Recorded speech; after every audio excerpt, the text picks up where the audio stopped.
Hi guys, I am here with the biggest name I've interviewed. It is the king of BKB himself, Jimmy Sweeney. How are you, mate? Oh, I'm good, lad. You? Yeah, good, thank you. Good. Obviously, you've got a very big fight coming up on Saturday the 3rd. Tell me about Yeah. A massive fight. The biggest, I'd say, the biggest rematch in BKB history. And myself and Barrie Jones going at it again. Yeah, so obviously we've seen how the first one went. I was boxing ahead of him, got caught a shot. Things were happening. So, but I'm not going to get into making excuses on that day. He got me a good shot. He won the fight. Fair play to him. He's got the victory. Got the belt for that. So, but now it's my turn to come back and prove I'm the greatest, and do what I do best. Well, I haven't lost a rematch, and I don't plan on losing this one. So I just got to put. You know what? I haven't even told her the last fight or this and that. It is what it is. It's just a fight. He's got to win, and that fight's over. That fight in the past. This fight Saturday, this is the fights in the future, present. So this is I'm concentrating on this. I'm not even worrying about what's happened in the past, because the past, can't change it. that. Definitely. I must say, recently, you seem very much like you've got your focus on the future and you seem to be in a good place. I can really see that through your personality, for everything. Have things been good for you recently? I'm I'm a I'm in a great place, Dad. I'm in a great, yeah. Perfect. My life is good. As everyone knows, I've quit drinking. I've quit doing stupid things, taking drugs, and but I've just become a better person all round. So obviously I've quit drinking all that, but I've wanted to become a better person, and throughout the last 2 years, I've really focused on changing the old me to the new me, and that's what everything, just a better person, better dad, better partner, just a better person to be around, a more positive person, and I think I've become that, and I've really shown that as well over the last while back. Like, I mean, like, the old Jimmy is gone in like that sense of that bad person, and I just feel like I'm in a great place now. I have a great relationship. I have a great relationship with my kids. Life is just good. I'm in Leeds now. I'm in a top gym there, Golden Team Gym. As you see, training's been good. Everything has been good. There's no pressure on me. There's no nothing. It's just everything is good. Life is good. Good to hear. I'm really glad to hear, and I can see that as well. And does a happier man mean a more dangerous fighter? Yeah. Look. Yeah, because obviously I'm a happier man, and I'm enjoying life, and I'm enjoying training again. I'm enjoying the whole thing, and I've really come. I think I've come on leaps and bounds in this camp, and this 8 week camp I've had here, and yeah. I think you're gonna really see the difference in come Saturday night. I'm not going to talk too much about what this and that or whatever, but I feel like come Saturday night, everyone's going to just stand up and see why I'm the greatest in the sport. So you've hinted towards your camp this time round. This is your first time with a camp at Golden Team. Yeah, it's my first time there with Port McDonough. I've come down. I've basically moved in with the woman Tony.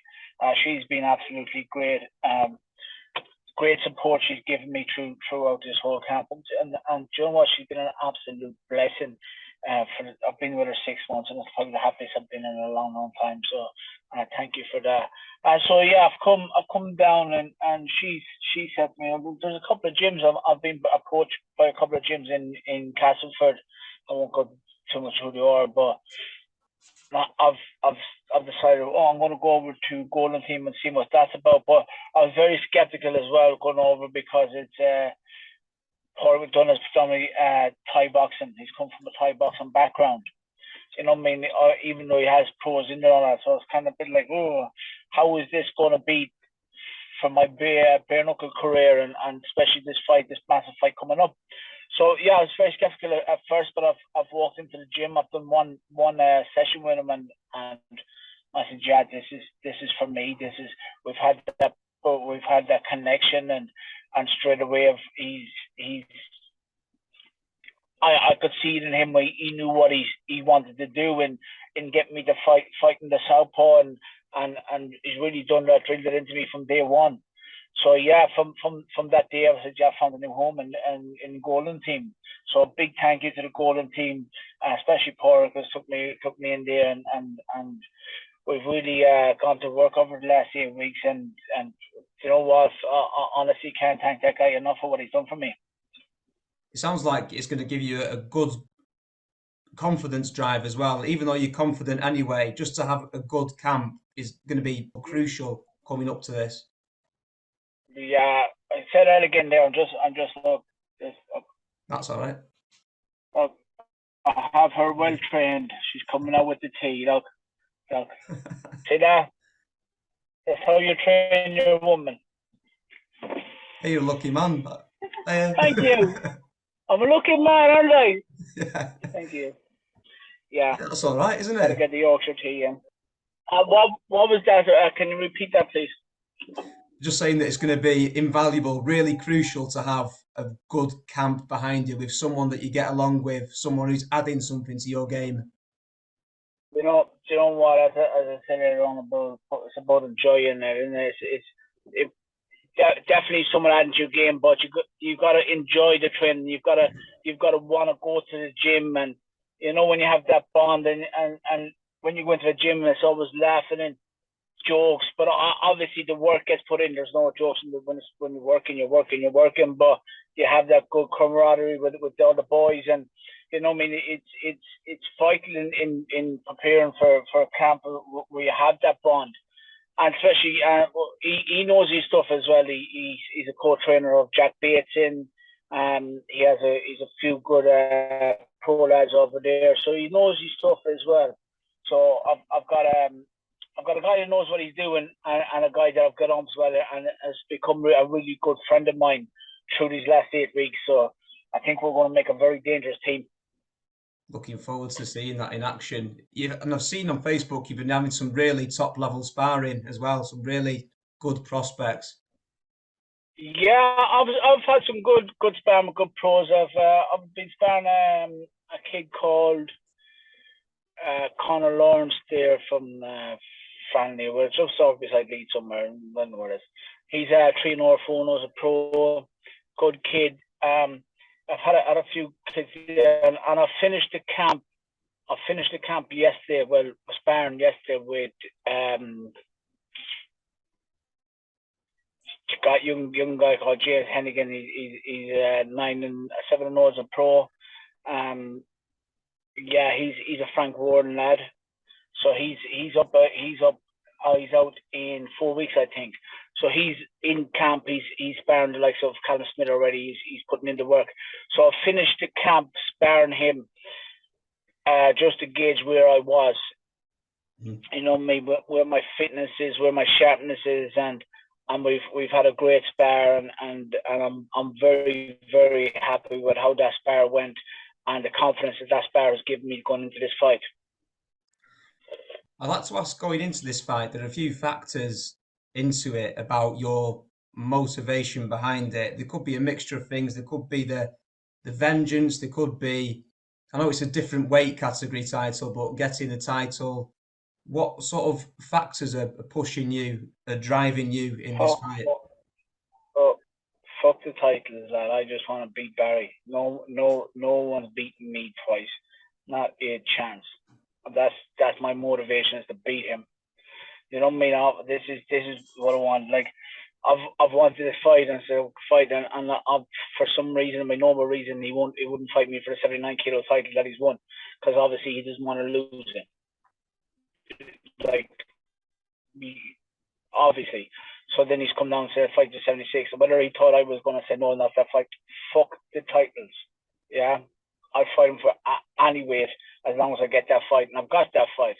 And come Saturday, I'm taking that. I'm taking that win, and you know what I mean. I'm gonna make him wish that he didn't give me that fight, but he's given me the fight, and I got a lot of respect for him for doing that. But let's see what he says after, because I'm gonna beat him. Like when we fought the last time and I got stopped and the eye was fucked, I've said to him, I said, lad, I want that rematch, and he turned around and said, I'm retiring, Jimmy. He said, you boxed the head off me said I was happy to get the win. Wow. And that was look, without getting into too much, you don't go from a master class to being absolutely fucked in 3 rounds without something being going on or something. So no really excuses you got it, but I'll be fit. I'm good to go for 7 of 10 rounds. Makes no difference to me. So if I was giving him that beating in 2, imagine standing for that for 7 rounds. No chance. Do you think that Barrie could stand up to the Jimmy Sweeney that gave us the first 2 rounds? Could he make the final bout? No one's going to stand up to that for 7 rounds. No one will. Like, not if I stay on form for 7 rounds like that, there's no one lasting with me for 7 rounds like that. You've seen the master class that was shown in them 2 rounds, and this was against a guy that people were saying my boxing skill wasn't on his levels. My boxing skill was better than his. Yeah. Dwarfed his boxing skills in them 2 rounds, and that was shown in them 2 rounds. No one can say nothing about my boxing skills. My boxing skills was on a different level. So you can imagine me for 7 rounds doing that. Oh, that's a scary thought, lad. Could you give us a prediction potentially? Sorry, could you give us a prediction on Saturday night? I'm going to win. I'm confident in my ability. I know what happened in that last fight. I know it fucked up. I know what happened in the first Franco fight. I know what happened in the first Franco fight. I corrected that. Right. And look what I did to Franco. I know what happened in that fight. I was fucked like I was in Franco's fight. Watch when I come back to this one. I'm going to do the same thing again. Is the reason behind those losses something private to yourself, or is it something that the public can know? No, I'm not making enough excuses or shit. Look, well, I'll get into this some other time. When I win the fight, I'll get into them. But I know it doesn't take a scientist or a fucking smart person to figure out how can Jimmy be such a fucking dominant force in them two rounds and then be fucked. Now, I wasn't beat by a better boxer. I was beat because I was fucked. Yeah. You can't have that much of a dip in 2 rounds. Yeah, the sudden, complete opposite, instantly. You've seen it. It was instant. Anyone can see that. So, it is what it is. But he got the win. Fair play to him. Enjoy it for another few days. Now, obviously, you've said in other interviews that there's no trash talk. You're above that. You and Barrie are professionals that can't be bothered with that. No, I trash talk back in the day. Back in the day when I was coming up with trash talk and all that. But I feel like I don't need the trash talk. No, it's a name that sells itself. I don't gain anything from it. I mean, I'm the top of the sport. I don't need to trash talk. I've got a lot of fighters looking up to me. I've got a lot of people looking up to me, and the last thing you want to be looking up to is a trash talker. You know what I mean? No one likes that. Just saying there that you said a lot of people now look up to you, which is true. And when a lot of fighters start the sport, they always say, watching videos of Jimmy Sweeney, they always compare to Jimmy Sweeney, the Jimmy Sweeney style. A lot of the new fighters have that sort of respect for you. Looking back to when you very first started BKB, is that quite a surprise? How's that feeling to know that people now look up to you? You know, it's a great feeling. You know, I mean, I've come into this sport with like the hunger to be. I'm going to be the best, and I still have that. But it was kind of like, fuck everyone. I'm going to do my own thing, and you know what I mean. But now we look and thinking, wow, people actually look up to me. Yeah. When I go to the show, everyone's saying, "Oh," and everyone's saying you're my favorite fighter, and I look up to you. You know what I mean? So obviously now I've got to carry myself in a way that has a great effect on them coming up through their careers. You know what I mean? So they can say, yeah, I want to follow Jimmy. Or you don't want to follow Jimmy Sweeney that was trash talking back in the day. You don't want to follow that Jimmy Sweeney. You want to follow this Jimmy Sweeney. Doesn't drink, doesn't take drugs, doesn't do anything like that. You know what I mean? If you want a role model, like this is the proper Jimmy Sweeney to look up to now, and it's great for me because it's giving me that thing as well where I know I gotta behave myself. You know what I mean? Because I got people looking up to me. It's a big responsibility, but Yeah, I'm doing well with it. that's definitely a good way to say it, a big responsibility. And something I want to touch upon just towards the end is that the date of the fight is a bit special for you. I believe it's 3 days So before the yeah, anniversary. it's 3 days before the 19th anniversary of my dad's passing. I fought a few times September, and it's a big occasion for me. A very emotional month, obviously. My dad was my best friend, my hero, everything to me. And when I come out there ring, I'm gonna be I won't be overcome with emotions because I can deal with it. I can deal with it, but it's going to give me that extra fight to get this job done and to get it done for him. Believe me, there's no one beat me on that day. There's absolutely no one beat me on that day.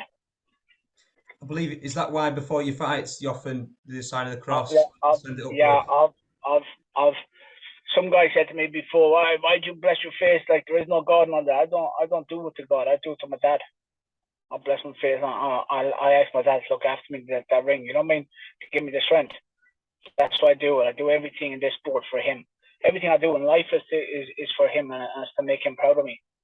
And I finally think that I've done that. Glad to hear that because I think it's been a hard fought battle for you, and I think now that you're in a place, the number one Yeah, thing that will make him my, proud is that you are how well you're doing now, the happiness in yourself. yeah. I've come from hard. Like my life hasn't been easy with a lot of things, and my alcohol problem, and I'm not going to say drug problem because I didn't really have a drug problem, but I did take drugs when I was drinking, but it was more drink. My dad had an alcohol problem as well, and he committed suicide. So I was going down the same road as him. But I've had the strength and to overcome all that, and I think that's probably the thing that's made him the most proud. To be honest, It's a big point. It's a very touching point as well for the fans to understand your motivation because it's so personal and so close as well. It's good to see you so openly talking about such a personal thing. yeah.